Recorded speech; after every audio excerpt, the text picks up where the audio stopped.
What's up, folks? In this video I'm going to cover the paper that caused the ImageNet moment for the reinforcement learning field, the DQN paper, also known as the Playing Atari with Deep Reinforcement Learning paper by Volodymyr Mny and his collaborator at DeepMind, and I hopefully pronounced his name right. So let's dig into it.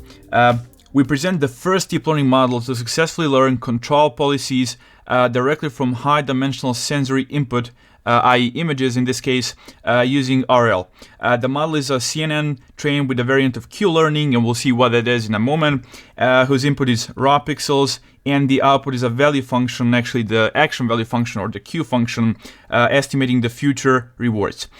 We apply our method to 7 Atari games, and they don't adjust the architecture or the learning algorithm, which makes this algorithm much more general than all of the previous ones. We find that it outperforms all previous approaches on 6 of the games and even surpasses a human expert on 3 of them.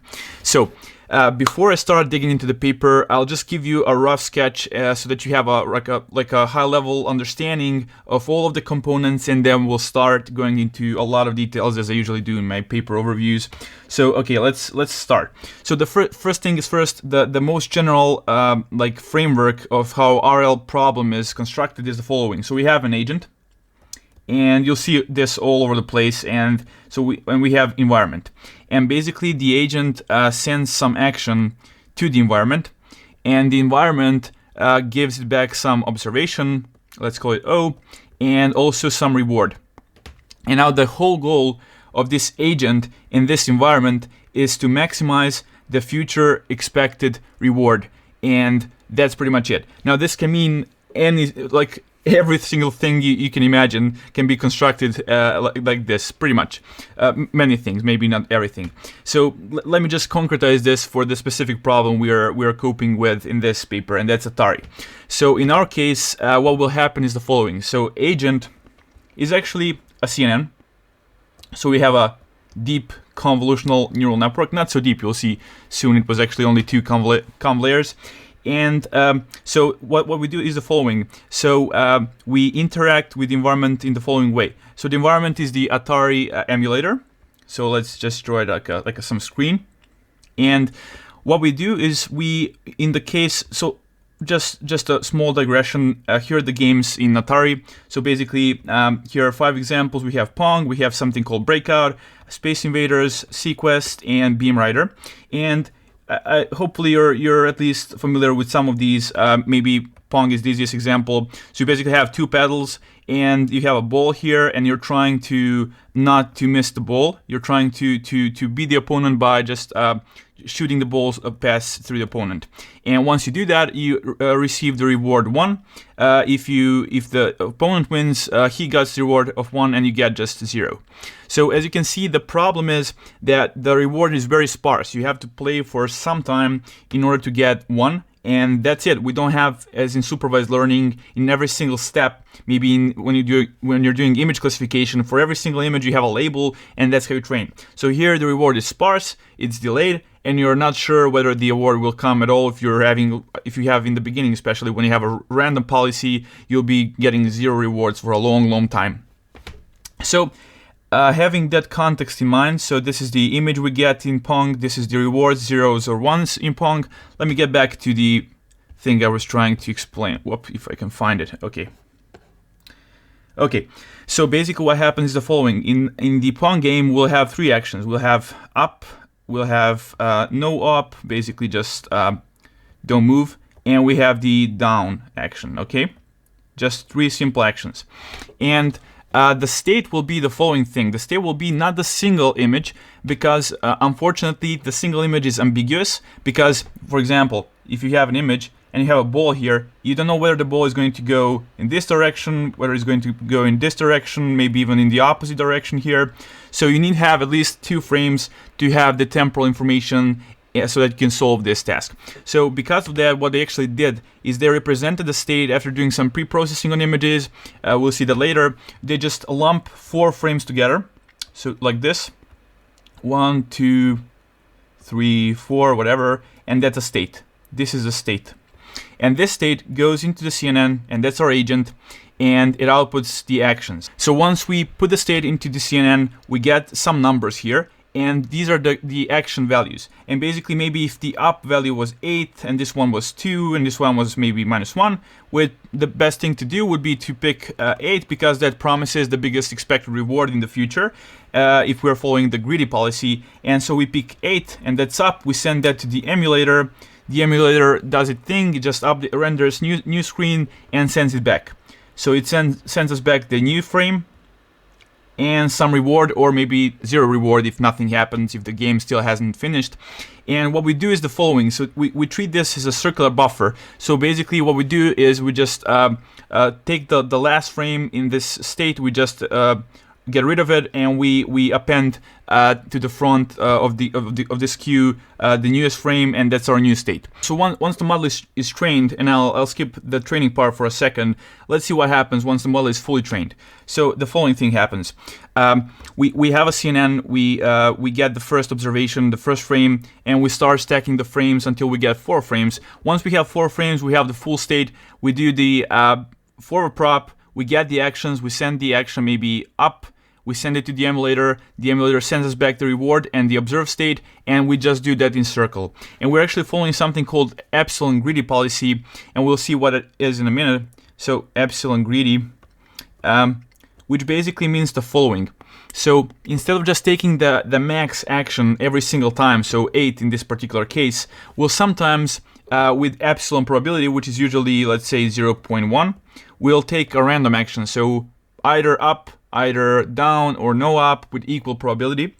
Or with 0.9 probability, we'll be following this greedy policy where we are actually taking the action that has the highest action value associated with it. So that's the rough sketch of how this looks like, and this is just going to run in cycles, blah, blah, blah, until we receive the done flag from the emulator, and once the done flag is over, that's it, we stop the game. And one important thing to note here is that during this game, we have something called a memory replay, experience replay buffer. And it's nothing else but collection of the experiences we collected during the gameplay. So what happens is the following. So we have, let me call this state S. Let me call the reward R. Let me call the new state. So after we receive this frame and we update the old state, we'll have S prime. And let me call the action that we send to the emulator A. So we'll be collecting these tuples S, A, R, S, SARS. Okay?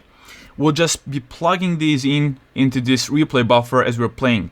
So we have a state, we send some action depending on that state, we received some reward, we received a frame, we update our state, we got S prime, and we just kind of store this in this replay buffer.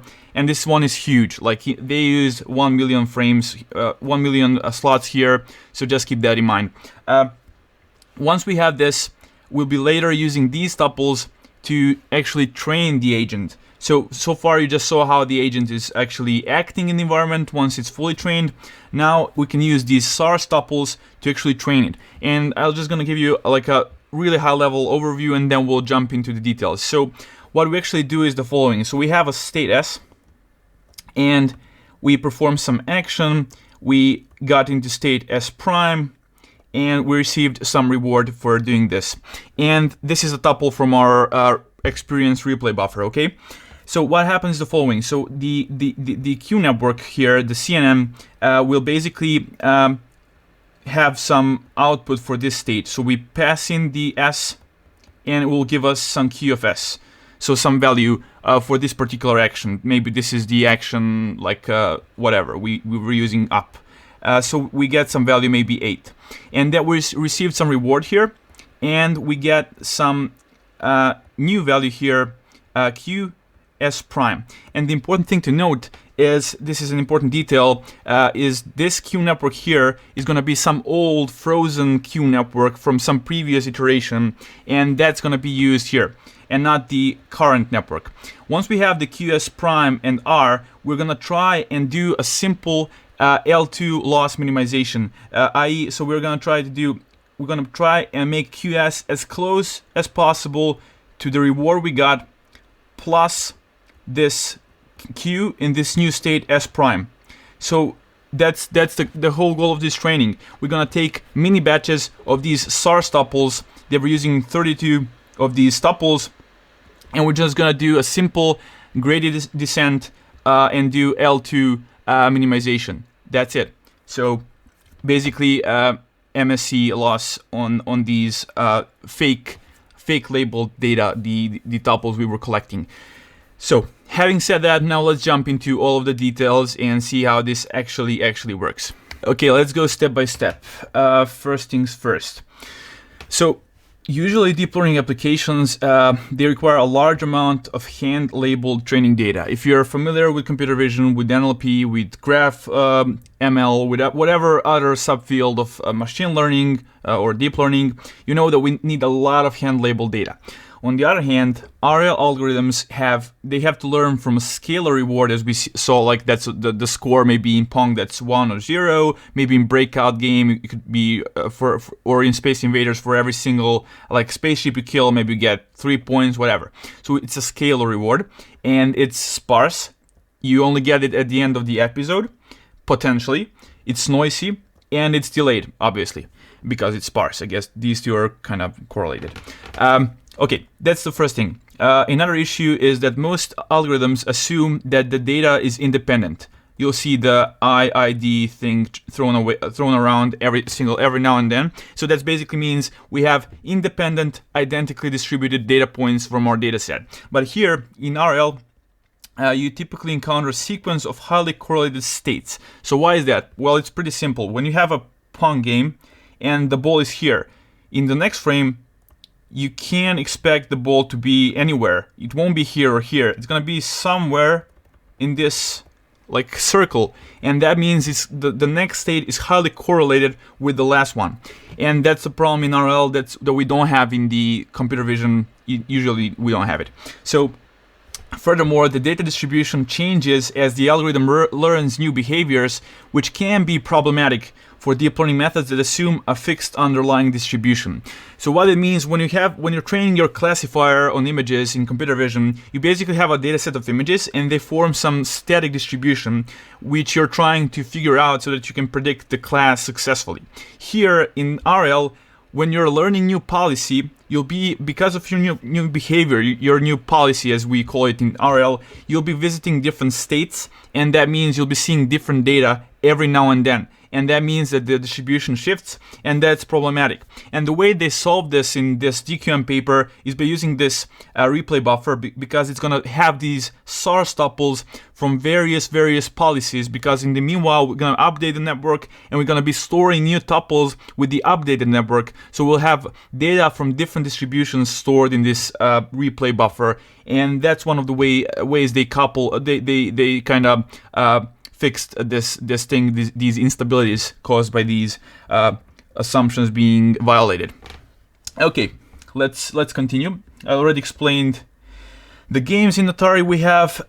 Just for your kind of mental picture, the imagery is really small. It's 210 by 160 at 60 hertz. So that's definitely not your 4K video. So just keep that in mind. The problem was really small. Like otherwise, the problem of learning these agents would be really hard back then in 2013 when the paper was originally published. Okay, so important things to notice here is the following. So the network was not provided with any game-specific information or hand-designed visual features. So basically, you don't know, the only thing you get for every single one of these games is the observation, i.e. the frame, and you get the reward, the scalar. That's it. So nothing else, non-game specific information. You don't get the hand-designed visual features. You're using CNN to learn the feature representations. So no hand designing, no hand crafting here. And we don't have the internal state of the emulator. So that means we're dealing with a partially observed MDP. So that may be a mouthful. So basically MDP is this formalism in RL, which I won't get too deep into now. So just a Markov decision process, and basically it's partially observed because you don't know the state behind the emulator. You just get the frame. You don't know all of the processes that are happening to actually render and prepare that frame. So that means we're partially observing the system, and that's one more difficulty that we have in Atari here. And it's a common thing in the real world applications, but yeah. Okay, so it learned nothing, it just learns from the video input, from the reward, and that's it. And the only thing that's actually specific to every single of these games is the number of actions. That's it. So you have a CNN here, CNN agent, and because this is Pong, you'll have 3 outputs probably. So the no up, the down, and the up action. In Breakboard, it's going to be similar. Maybe in Space Invaders, you can shoot aside from moving the pedal. So you'll maybe have, I don't know, like 4 actions. So this is the only thing that's game specific, the number of actions. And that's kind of meaningful because even humans will have a different joystick, so that makes sense. Okay, so that's the only thing that's kind of game specific, and the architecture, so the CNN and the hyperparams were actually kept constant for every single one of these Atari games. So that's a good step towards the artificial general intelligence, although we are very far off, because one thing you need to know here is that for every single one of these games, they had a specific network trained only for that game. So that means if you have 7 games or 57 games, you'll have 57 differently trained CNNs. So you can't train one CNN and then deploy it as an agent in all of these environments. You have to train a single CNN on a single game and use it only there. And fun thing about RL, like I just recently read this quote, like RL is the only field, the only subfield of deep learning where it's socially acceptable to train on your test data. And yeah, that's pretty much true, because you're training on Pong and then you're actually deploying the agent in the very same environment. So just keep that in mind. Okay, that was the initial things I wanted to explain here, and now let's go further. Now we're gonna see some mathematical formalism of MDPs and stuff. So yeah, let's start. First things first. The task is partially observed, and many emulator states are perceptually aliased, as I already mentioned, the example with the Pong ball that can go in any direction. So it's impossible to fully understand the current situation from only the current frame, and that's the reason they're stacking 4 frames together. We need the temporal information in order to play the game. Okay, let's see the formalism. This is the quantity we want to actually maximize. It's the future discounted because of this gamma factor reward. And gamma is just a mathematical formalism which makes you, when t goes to infinity, when the number of steps here goes to infinity, if we have gamma, that's usually that's always between 0 and 1, and it's usually actually 0.99. When you have that, this array is gonna converge to a finite number, and that's desirable when you're dealing. You don't want to deal with infinities, right? But usually you deal with finite episodes, so this gamma doesn't matter so much. You can sometimes even set it to 1, and nothing will break. That's the first quantity. The second one is the action value function, and aside from this one, you'll be seeing something called state value function. But for now, let's just focus on this one. And in optimal case, you want to find the policy P. This is what this equation is telling us. So we want to find the policy P that will maximize this expression here. And this is just the reward, the expected reward from this particular state and taking this particular action. So that's what the Q value is telling you. It's telling you the following. If I'm in this state and I perform this specific action, what's the expected reward I can expect from this action in this state. And once you get to the actual action value, it's gonna obey something called Bellman equation. And you're gonna see this a lot, especially in the older RL algorithms, where they used to use table lookups instead of neural networks. So basically this is what the Bellman equation looks like. You have for the specific case of using something called TD, or temporal difference learning, and basically the Q will be equal, the optimal value, the Q star, will be equal to R, the reward, plus gamma discounted maximum Q star across all the actions in the future state S prime. So this is just something to wrap your head around. If you've never seen this before, it's going to be kind of look really strange, but it's actually much easier when you see the implementation, because this tells us the following thing. We take the CNN and we input the current state S, and basically then we take another CNN and we put the state S prime, and now we're gonna find the max, whatever the max here is. We're gonna sum it up with R, and once we have the true action value function, which we're trying to approximate during this training, it's gonna satisfy this equation. That's what it says. And don't get scared because of the expectation operator. It just tells us that we are basically sampling this next state from the distribution of that the emulator is providing us. That's this epsilon here. But for the old purposes, you can just ignore it, because this is how it's actually going to work when you try and code it up. You're just going to do this, and then in expectation, because you're sampling different states as you're playing the game, this thing is going to be solved for itself. So there is this discrepancy between equations and how it actually works. The second discrepancy you can maybe notice here is that Q is fed with S and A, but actually, as we saw, CNN is only taking S and it's outputting the actions.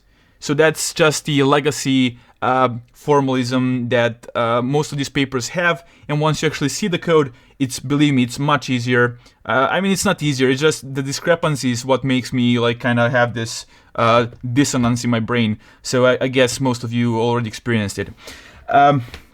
Okay, so now the theory goes like this. So this is what the optimal, the true Q value function will look like. It's gonna obey this Bellman equation, but initially our neural network is random, so it's not going to obey this. And in order to actually to converge to this true Q-value function, we're going to do this something called value iteration, and they converge to the optimal action value function. So basically, by just doing this thing here, by just iterating, and we'll see the exact algorithm a bit later, but just stick with me for now. So by just doing this, we're going to slowly get to the true value. And after we update the Q value, because our policy is coupled, if you remember, with this Q value by the epsilon greedy algorithm, we're going to improve the policy automatically. And that there is this theory from RL that says if you do that, if you're improving Q and if you're improving your policy, which we're automatically doing here because we're coupled by epsilon greedy, we're going to converge to the actual optimal Q value, the Q star action value function. So yeah.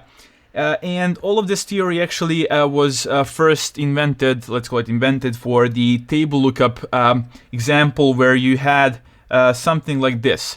So you basically had a matrix, and along this dimension you'd have states S, and along this one you'd have actions. And now you can see why this is totally impractical. S is going to explode in any serious real world problem, as well as actions. They can be continuous in some cases, when in robotics, for example. So this is going to be huge and impractical. And the second thing, aside from memory problems, we have something even more serious, and that's once you figure out the value for this state action point, how are you going to generalize to every single other point in this state action space? You won't, unless you do some interpolation, but that's again computationally expensive because you have to interpolate. Because of that, the neural networks are really cool because they can just automatically, by just updating the parameters, you get the close, you also update the states around the state for free, let's call it like that. So that's something I wanted to mention there. And now this is the thing I initially explained, how we actually train this network. So we have the targets, and we're just trying to minimize the L2 loss. So you see here, we just have the difference and then squared. We're just trying to minimize the L2 loss between the target and between the Q. And the target is, as I mentioned, the frozen network. So this theta I minus 1, let me zoom in a little bit. So we're gonna freeze in some point the parameters, and we won't gonna change it. And we're going to use that network for the target network. So how it goes is the following. We have the source tuple, remember? So we have the source. So what we're going to do is we have the Q network, that's our current CNN. Okay. We input S here. We know what the action is, so we'll focus on that Q value. And that's this Q, okay? So how do we get the target? Well, we take that frozen CNN, some old CNN, old like this. We input the S prime. So from the tuple again, we have that information. We input the S prime, and now we're gonna actually maximize, find the biggest value here, and we're gonna add the R, which we also have from the tuple, and that's gonna be our target. So that's gonna be Y of I.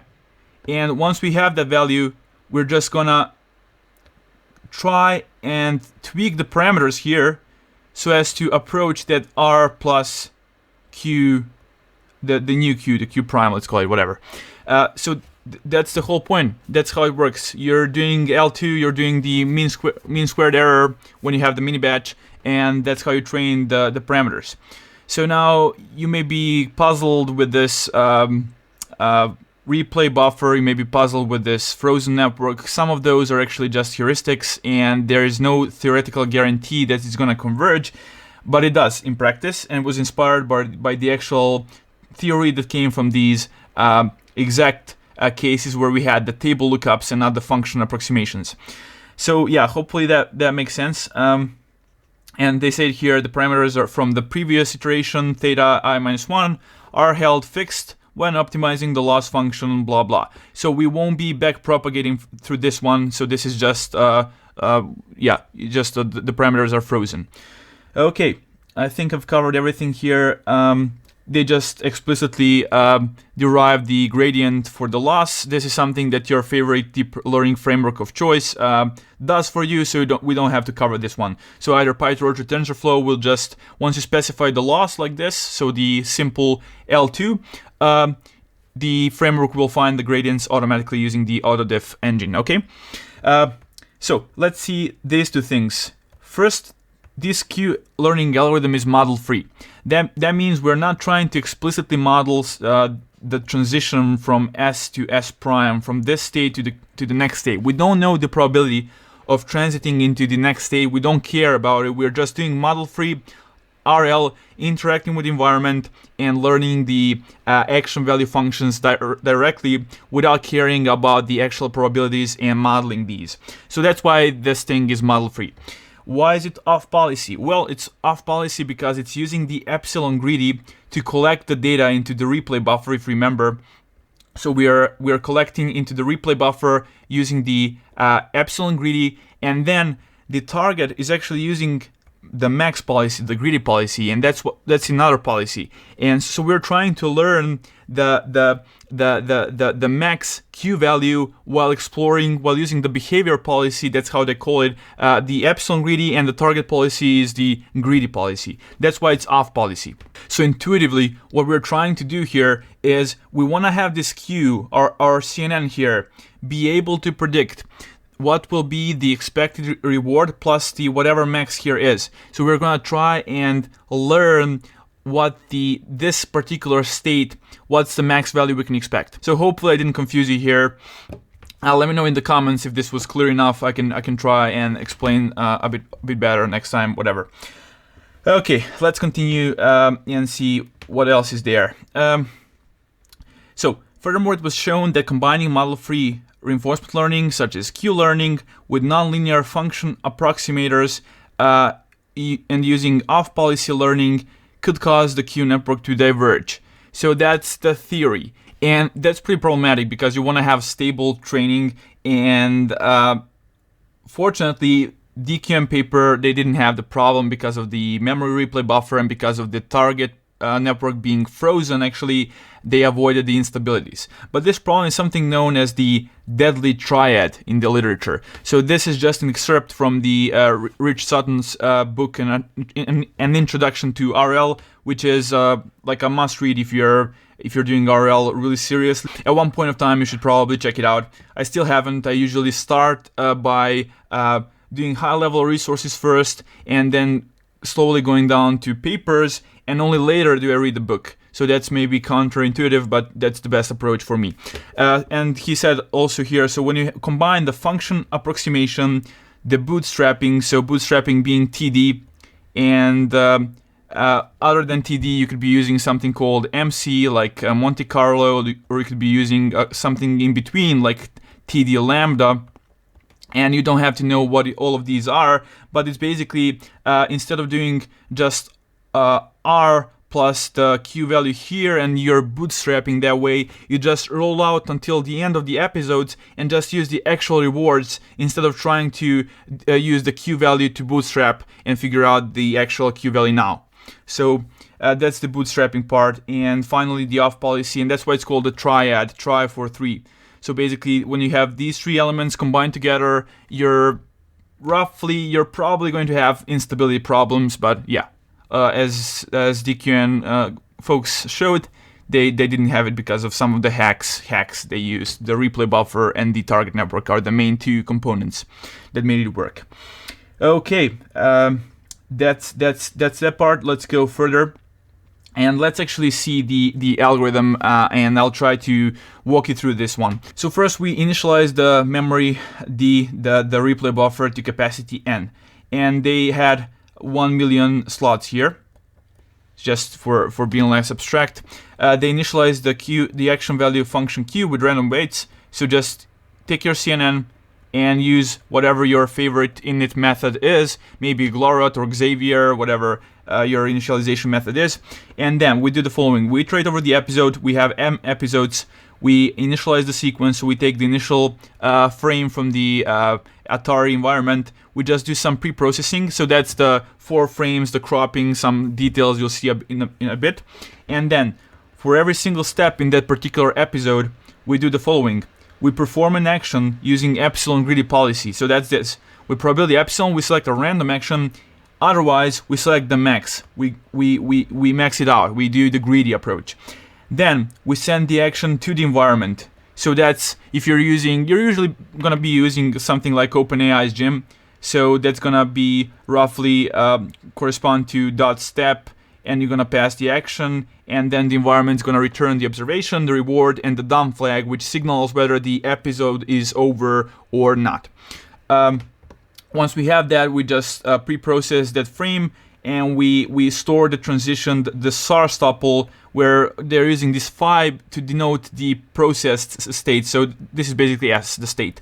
So we just store the SARS tuple inside of the replay buffer, and then we're gonna sample random mini batch from D. Now, just for your understanding, they're going to do this. I think the actual number was 4. So every 4 actions, you perform 4 actions, and only then do you sample the mini batch. Because otherwise, you need to fill in. Remember, this pre-processing function expects 4 frames, so we have to kind of fill it up before we start doing the inference through the Q network. So that's why they're gonna do. I think that's the reason they are going to do it every 4 steps. And again, you can see we just form the target. And that's either reward if you're in the terminal state, if you're at the last frame of the game. Otherwise, we're going to bootstrap using Q, the old Q function, and that's the target. And then we're going to do gradient descent on the L2 of these 2. And that's it. So I think the mini batch size was 32. That means we'll take 32 samples randomly from this buffer. So just 32 random SARS tuples. And we're gonna form this, and we're just gonna average it out and let the deep learning framework do the rest for us, find the gradient automatically and minimize this loss. And that's the whole algorithm. Hopefully now it's a bit more clear. And I think I mentioned this, but let me just reiterate. So learning directly from consecutive samples is inefficient due to strong correlations. So I mentioned the example with the ball in Pong and being correlated with the next frame. So randomizing the samples by taking random samples from the replay buffer, we are breaking these correlations and we are reducing the variance of the updates. So that's the important trick to make this thing stable and to make it work. I just took a snippet from so this paper is from 2013, and later they published a paper in Nature, and so I just took a snippet from that paper, and they have additional line here. So every C steps just swap the target. That's the frozen queue network I was talking about. So you just take the current network, and every C steps, which is maybe every, I don't know, 1,000, I think they use 1K batch updates, you just swap the networks and use that one as the frozen network to predict your target labels. And that's the additional detail I wanted to mention. Okay, with that out of the way, let's continue and dive into a bit more details about the pre-processing. So what they do is they convert the RGB to grayscale, they downsample it to this resolution, and then they crop to 84 by 84 because that was the constraint that from the network they were using. And they were using, if you take a look at this reference 11, that's actually AlexNet, the famous network that caused the ImageNet moment. And it had the constraint of using only square inputs. That's why they crop to 80 square resolution. The second thing they do is, as I already mentioned, is they take the last 4 frames of history and they stack them together to produce the input to the queue function. And that was the state that we were using all along. Okay, so those were some additional details. And now, one more thing. I kind of highlighted this 8x8 because AlexNet back in the days, they were using much wider kernels compared to and shallower networks compared to today's networks, which are have kernels that are usually 3x3, and they are much deeper, especially with the arrival of ResNet that allowed us to, using those skip connections, to have much deeper networks going to 150 and more layers. And yeah, that's just kind of thought it's interesting. One thing they mentioned here additionally is so the main advantage of this type of architecture is to compute the queue values for all possible actions in a given state with only a single forward pass. So imagine if we were actually treating the formulas like exactly. So you'd have to do the following thing. You'd have a CNN, you'd input a state, and you'd input an action, and then you'd get a queue value for that action. But then you'd have to do a for loop. You just had to kind of iterate this in a for loop to get all of the queue values, and you'd be storing them somewhere in some array. And so you'd be using additional time, you'd be using additional compute, and you'd be using additional memory if they haven't made it the way they had. And that's just input a single state, and you get all of the actions, you get the queue values for all of the actions, and that's how it works. So that's additional engineering detail that's kind of fun. Let's jump to experiments finally. Let's see how this thing performed. I already mentioned it kind of surpassed the humans in some games and many previous methods, so let's see details about that. Additionally, because some games like Breakout or Space Invader, maybe when you kill a spaceship in Space Invader you get +3 reward, where in Pong you get +1. So because these scales differ between the games, what it did, and this is again something that's Atari specific, so they are not completely agnostic to the setup. They are actually clipping it to +1 or -1. If we get -7 reward, that would get clipped to -1. If we get +3, that would get clipped to +1. And that's additional trick they used to make it more stable and to be able to use the same set of hyperparams, like the learning rate, for every single one of these games, Atari games. Again, one more detail, the epsilon was actually, the epsilon was annealed linearly from 1 to 0.1 over the first million frames at and fixed to 0.1 afterwards. So what that means the following. So we have epsilon, we have the steps in our RL environment, and basically it starts with 1 and linearly annealed to 0.1, and this is 1 million frames here. And that means we start off being completely random. Our policy is completely random. So we'll be picking whatever state comes into the queue network. We pick the action without caring which is the max one. We just take one action, and that's how we behave. That's how we explore the environment initially. And that's an important concept in RL, exploration versus exploitation trade-off. And here you can see usually the RL algorithms start exploring maximally to let it explore the environment and learn which states are better by random, and then start kind of being more greedy, being more deterministic about your actions and less stochastic. And that's, you'll usually see policies like the schedules like this one. And then we'll end up having 0.1 epsilon throughout the rest of the training. That's what they did. They also additionally use this frame skipping technique, which means that just a simple, again, Atari specific thing. They just pick an action and then they just repeat the action for the next 3 steps. They're just sending the same action to the emulator, and only after the 4th frame do they actually pick the new action. Here they say that they use K4, so they actually pick the action every 4 frames that comes from the emulator, except for the Space Invaders, where they actually notice that the lasers are invisible if they take that period. So they actually had to use 3, which is, again, I think this is the only game-specific detail they actually used. So just, it's a fun fact. Here I'm not sure whether once they are doing those dummy actions where they're just repeating the last intelligent action, whether they're actually feeding those frames into the state, into the circular buffer that has 4 slots. So I'm not sure if they're using these frames to fill that up, or they're only using the frames that got received from the environment when they produce an intelligent action. So that's just something I'm confused about. Maybe if you know, write it down in the comments. I haven't checked the original implementation. I did check some other gists and implementations of DQN, so I'm familiar how it works. There is one thing I want to mention here, and this nicely summarizes the difference between research and engineering, and that's that for this particular Atari game, they noticed this thing. So first, to encode a single frame, we take the maximum value for each pixel color value over the frame being encoded and the previous frame. This was necessary to remove flickering that is present in games where some objects appear only in even frames while other objects appear only in odd frames.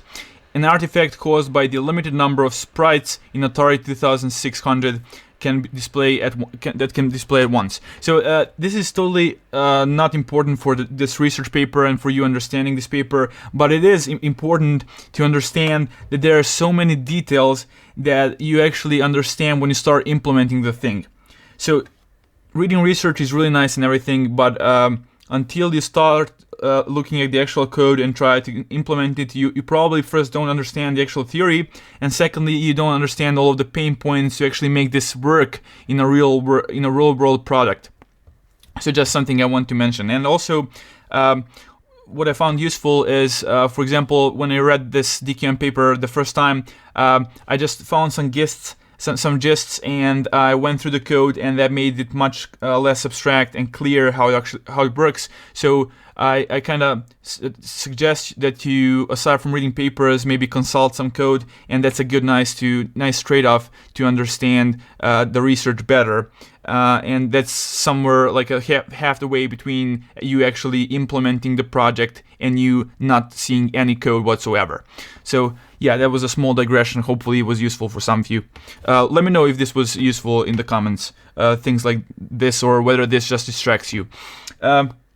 Okay, let's continue. Let us see how the agent progresses during the training. Basically, here you can see that the rewards. So here we can see the training epochs. And here we can see the average reward that the agent is receiving, and we can see on the breakout game an upward trend. So that means that the agent is learning better policies and better action values, or Q values. So basically, on the sequest, we can see the same trend. There is a lot of noise, but still the trend is kind of upward. So yeah, a better metric they used is this: the average Q on breakout, and the average Q on whatever game that may be. And you can see that one is pretty much monotonically increasing and has a lot less noise than these ones here. And let me just explain to you how they actually calculate that one. So we collect a fixed set of states by running a random policy before training even starts, and they track the average of the maximum predicted Q values for these states. So that looks the following. Basically, before the training even starts, before the agent starts learning, they do the following. So we can represent the environment and the game as an MDP, and I didn't explain quite what MDP is, but for now, just you can imagine it as a bunch of states, and you can transition, and you can receive rewards, and yeah, that's the formalism. But basically what they did is they took a couple of states, and those are those 4-frame tuples, remember? So they took a couple of these and they just stored them into some memory, and basically later on, while the agent is actually learning, they just pass these specific values. So let's call this 1, let's call this 2. They'll just feed it through the CNN, and they'll find the max values, the max Q value for this state, max Q value for this state, and they're just gonna be accumulating these, like summing them up and then averaging by the number of states, i.e. they are gonna keep the average of the max Q values for these states. And that's the metric they were using here, and it proved to be much more stable and better to keep track of the learning progress of the agent. Okay, those are the curves. Here, once you actually train the agent, you can see interesting behavior, and here you can see the following. So here you can see that's our ship that we're controlling. That's the agent. The algorithm is controlling the ship, and once the enemy ship enters the screen, that's the point A, and you can see that the Q value increases because we're expecting reward. Once we kill the enemy spaceship, we're gonna see an increase in score, and the Q value correctly anticipates that score increase and then has a spike. And then you can see once the torpedo is shot and we are really close to killing the enemy ship, we're at point B where we expect a huge reward, and once we actually kill the ship and we enter in this state here, the value drops, and it drops because it only expects the future rewards. So we just received a huge reward, and that's why we dipped. So you can see that it's really meaningful for this specific scenario, and it makes a lot of sense. That was another interesting thing that I wanted to mention, and here is one additional detail. So in addition to seeing relatively smooth improvements to predicted Q during training, we did not experience any divergence issues in any of the experiments. So despite lacking any theoretical convergence guarantees, the method is able to train the network with RL algorithm signal and gradient descent in a stable manner. So again, small discrepancy between the theory and the engineering or the practice. Sometimes things just work, and later, a couple of years down the road, somebody figures out why this was working, or yeah. But yeah, sometimes, a lot of times, the engineering and the technology is way in front of the actual research and theoretical understanding. That's my honest opinion about this. You can disagree, and I'd love to hear your comments on that. So results are here. DQN kinda destroyed every single other baseline. So this is the random policy. If you just play it random, if you play the game at random, these are the scores you get. SARSA, that's an online algorithm similar to Q-learning. I won't get into the details. Contingency, again, very similar. And you can see usually Q-learning has better results, and all of DQN has much better results, and all of those baselines. And it's actually even better than humans on some games, like here on Breakout, Enduro, and Pong. It's actually better than the human, and that's kind of interesting. And the scores here, how they got these are, so they just took some human, and that guy, the poor guy or girl, were just playing. They were just playing the game for 2 hours, and once the 2 hours are done, they just take the scores that they achieved, they sort them, and they find the middle one, that's the median or the 50th percentile, and that's the score they publish here. And you can see that, yeah, in some cases DQN achieved better results. So one important thing to mention here is that in their subsequent paper that were published in Nature in 2015, they actually played on all the 57 Atari games, and they achieved impressive results where they were actually better than humans on 29 out of 57 games. And that's, yeah, quite impressive, especially back in 2015. Now we have some improvements like Agent 57 and some other algorithms, and I'll be covering those in the subsequent videos. So yeah, stay tuned. But the interesting thing you can notice here is that all of the games, they require like fast reflexes, like boxing, like Pong, are much easier for our agents to learn how to play than some games like Montezuma's Revenge. Is a really famous game. It's a tough one. You need to play to understand why I'm saying this. It requires a lot more strategy than Pong or Breakout or those other games, and that's why you can see we have actually 0 score here. So the algorithm DQN cannot learn in this vanilla form, cannot learn to play this game at all. So that was just some fun fact. And as I mentioned, so this Q-Bird, Sequest, and Space Invaders, so those are these 3 games. You can see that results are really poor compared to humans. And the reason is that they're challenging because they require us to find a strategy that extends over long time scales. And that's something that, if you're familiar with any other field like NLP, when you're dealing with long sequences, you're gonna end up having problems, catastrophic forgetting, whatever the problems that RNNs had, and then LSTMs kind of solved, and transformers. So yeah, that's the reason you can basically, just by analyzing the game, kind of get an intuition why the algorithm is failing on specific games. And that's pretty much it. These are just some references. I think I've covered it pretty detailed. Hopefully, if you stuck with me until the end of the video, I'd love to hear your thoughts.